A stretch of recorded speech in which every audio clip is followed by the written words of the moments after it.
पंतप्रधान नरेंद्र मोदी आज पुन्हा एकदा मुंबईच्या दौऱ्यावर येणार आहेत, तर लोकसभा निकालानंतर मोदी हे पहिल्यांदाच मुंबईमध्ये येत आहेत। मोदींच्या हस्ते आज विविध प्रकल्पांचं लोकार्पण होणार आहे। जवळपास 29,400 कोटींच्या विविध प्रकल्पांचं आज मोदींच्या हस्ते लोकार्पण होणार आहे। दरम्यान कुठल्या प्रकल्पांचं लोकार्पण मोदी आज करणार आहेत, आपण पाहूयात ग्राफिक्सच्या माध्यमातून।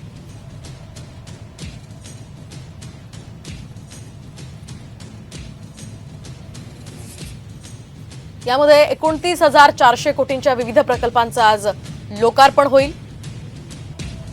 त्यामध्ये ठाणे बोरिवली दुहेरी बोगदा प्रकल्पाच्या कामाची पायाभरणी केली जाणार आहे। यासोबतच गोरेगाव मुलुंड लिंक रोड प्रकल्पाच्या बोगद्याच्या कामाचं सुद्धा भूमिपूजन मोदींच्या हस्ते होईल।